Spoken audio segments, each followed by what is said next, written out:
Aprende en Casa empezó con duras críticas y hasta ahora sigue pasando, ya que el peor problema es que muchos estudiantes no cuentan con ese acceso a la tecnología. Y pues, eso es el peor problema que sigue pasando con Aprende en Casa y que no esté funcionando al 100%. Bueno, y era de esperarse ante un sistema educativo bastante olvidado. Pero ¿realmente solo eso será el problema de que no funcione? ¿Habrá más detalles? Por supuesto, después de muchos meses, analicemos realmente qué pasa. Soy el profesor Josmel, bienvenidos a un rincón educativo donde creemos que la educación es la mejor arma.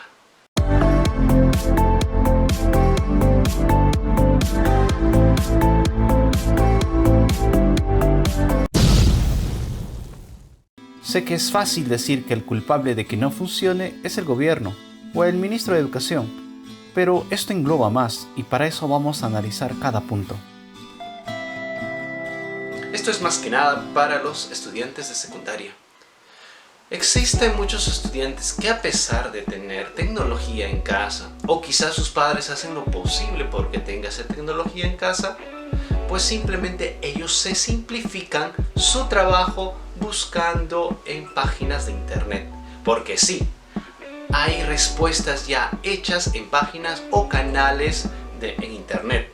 Y lamentablemente eso es una preocupación porque muchos estudiantes hacen que su aprendizaje sea nulo.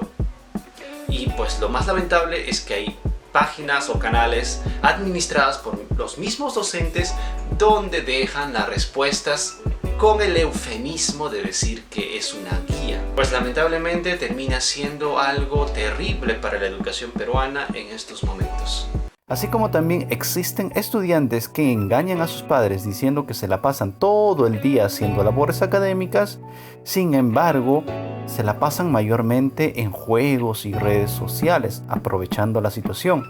A tener cuidado, la astucia desde jóvenes es una práctica que tiene sus consecuencias. Los padres prácticamente pasaron a ser los guías detrás de cada estudiante, esto especialmente en inicial y primaria, ya que pues es más difícil conectar con ellos.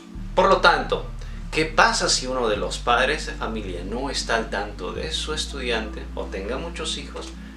Pues el trabajo va a ser más difícil, especialmente para el docente. Si hay un padre despreocupado, lamentablemente el trabajo se hace menos eficaz. Hay padres que por trabajo o indiferencia pues ya no les interesa, y al no tener ese apoyo a los docentes realmente termina siendo algo infructífero. Pues si hay algunos padres que están o estaban con la mentalidad de que pues sus hijos automáticamente van a promoverse de año. Bueno, la verdad eso no se sabe hasta ahora, que ese es otro problema. O también que hay algunos padres que siguen con esa idea antigua, ¿no? Que simplemente con comunicación y matemática, que son los cursos más importantes, ya para qué más, lo demás es puro relleno. Y pues lamentablemente es una lucha grande para cumplir los otros retos de los otros cursos que también son importantes. Y esta es una verdad que siempre se supo, tanto en esto de Aprende en Casa o en la presencial. Si un padre no está presente, hace que la educación del estudiante sea menos fructífero. Los profesores en estos duros meses hemos comprendido la importancia de la tecnología en la educación. Ha sido un trabajo arduo, pero aún como en todo lugar, cuando existen complicaciones, hay docentes que solo critican, pero no contribuyen.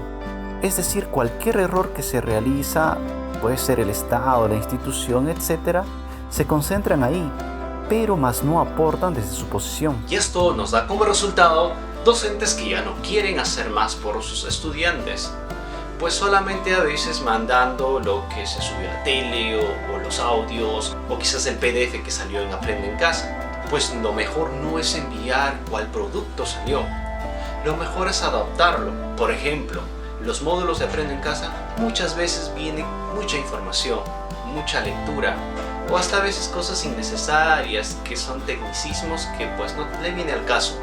Por lo tanto, nosotros podemos adaptarlo a una cuestión más simple. No hacerlo más fácil, pero sí intentar hacerlo un poco más interesante para ellos. Por lo tanto, esto es un gran problema y hay módulos donde viene bastante lectura. y pues lamentablemente en un Perú donde la lectura no está fomentada correctamente, esto va a terminar siendo un fracaso.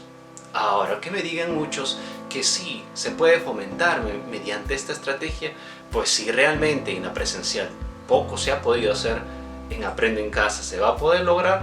Lo real es que muchos ni siquiera lo leen y solamente empiezan a responder de lo que creen y se acabó. Pues existen muchos estudiantes que siguen quejándose que hay muchos docentes que solamente dejan el PDF y sin siquiera explicarles de qué puede tratar. Pues tan interesante sería poder adaptarlo quizás a un audio corto o a un video solamente explicando la parte principal. Otro problema que he podido notar también es que muchas evidencias que envía el estudiante a su docente, muchas no son revisadas cual debe ser. Muchas veces solamente son revisadas con un bien o ya está, qué bueno, pero no son revisadas al punto de decir si realmente ha logrado comprender ese estudiante, si realmente ha mejorado, si hay faltas ortográficas, porque en la evidencia se puede ver sus logros y también se puede ver sus errores. Y si solamente el docente recibe esa evidencia, pues el aprendizaje termina siendo un misterio, porque no se sabe si realmente el alumno lo logró. Y lo más grave es que muchos estudiantes ya se están dando cuenta que sus trabajos y evidencias no están siendo revisados como debe ser, ya que si un docente lo revisa bien, el estudiante se da cuenta, pero si no lo revisa bien o lo deja así como visto, como sea, pues el estudiante cada vez se va a sentir más desmotivado por ese curso y va a decir, ¿para qué? Un Aprendo en Casa que empezó como la única salida que había ante esta situación, y bien por ello, pero en teoría, la brecha tecnológica sigue siendo un problema, con las tablets hasta ahora en espera. Por eso y mucho, el ministro casi terminó siendo censurado por el Congreso. ¿Podemos culpar de todo al gobierno? Hacerlo sería muy simplista, pero no diré que el ministro esté sin culpa. Tiene sus aciertos, como sus grandes errores. O como actualmente que el Ministerio de Educación se está concentrando más en la retroalimentación, que en mi opinión no es la más acertada. Pero antes te voy a explicar qué es la retroalimentación. Cuando un estudiante, digamos Juanito, me ha enviado su tarea y yo lo he revisado, su evidencia, he visto que algo no está bien ahí, algo no ha entendido. Por lo tanto, o le voy a llamar o le voy a dejar un mensaje haciéndole comprender en qué se ha equivocado para que lo pueda corregir. Es decir, vamos a reforzar la clase. Eso es la retroalimentación.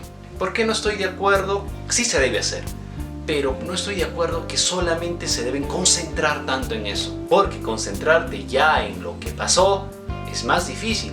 Mejor es concentrarte en el antes. ¿Y a qué me refiero? Que primero el Ministerio de Educación debería hacer es lograr hacernos comprender cómo realizar que el tema que toca esa semana llegue de manera mejor, más fácil, más potente, más fuerte. Porque mientras mejor sea la estrategia, el video, el audio, el afiche que le puedas mandar,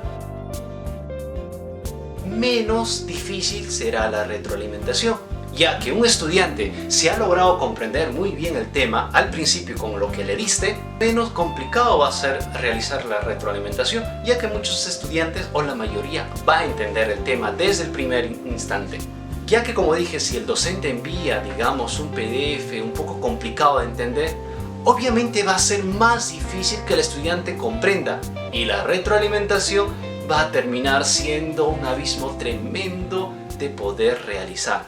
Por lo tanto, faltan estrategias para mejorar esto de Aprendo en Casa. Como nos informa un reportaje de Hildebrand en sus 13, nos informa que pues ya muchos estudiantes se sienten sobresaturados por demasiadas tareas, especialmente los de inicial y primaria. Y al final, muchos padres terminan haciendo esas tareas o también de los despropósitos de reuniones por el Zoom, especialmente en inicial y primaria, ya que al no tener una buena estrategia, solo lo usan como si reemplazase a las clases reales, lo cual no es así, y el alumno termina aburriéndose o distrayéndose, y un padre correteando detrás con la laptop o la computadora para que esté atento. En fin, hay mucho de qué hablar. Pero, ¿todo lo tiene la culpa este gobierno? Lo que me lleva al siguiente punto. A pesar de sus logros y desaciertos de este gobierno frente a la educación, pues no solamente se simplifica en esto. Lamentablemente está descuidada la educación hace muchos años. Y pues ahora recién muchos políticos se hinchan, se rasgan las vestiduras, con muchos personajes diciendo que tenemos descuidada la educación. Y esto ha sido descuidado desde hace tiempo. La educación está descuidada desde hace muchos años, solamente que ahora son más notorios. Y todo ese descuido ha hecho que la cultura educativa haya caído bastante. Pues tenemos profesores desmotivados, sin interés, mal pagados y más que nada con falta de preparación.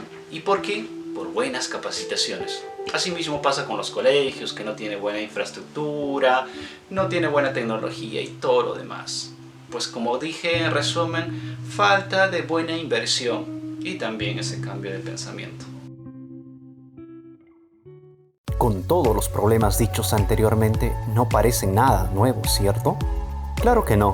Desde años anteriores son parte del problema y todo y cada uno de esos puntos alimentó a la cultura educativa actual. Ahora aumentemos la cada vez poderosa cultura tecnológica, con sus memes, videojuegos, música, fake news, etc., que nuestro pobre débil sistema educativo está siendo bombardeado sin piedad. Primero, porque si están conectados demasiado con la tecnología y más que nada con tecnología que poco de valor tiene, por lo tanto, más adelante o ahora mismo también es más difícil mantener la concentración del estudiante. Claro, imagínate pasar en el aula 2 horas escuchando a un docente o trabajando. Rápidamente la concentración del estudiante va a querer cambiar a otra cosa. ¿Por qué? Porque lamentablemente en el celular se puede hacer eso. Te cansas de algo, pasas, te cansas de algo, pasas.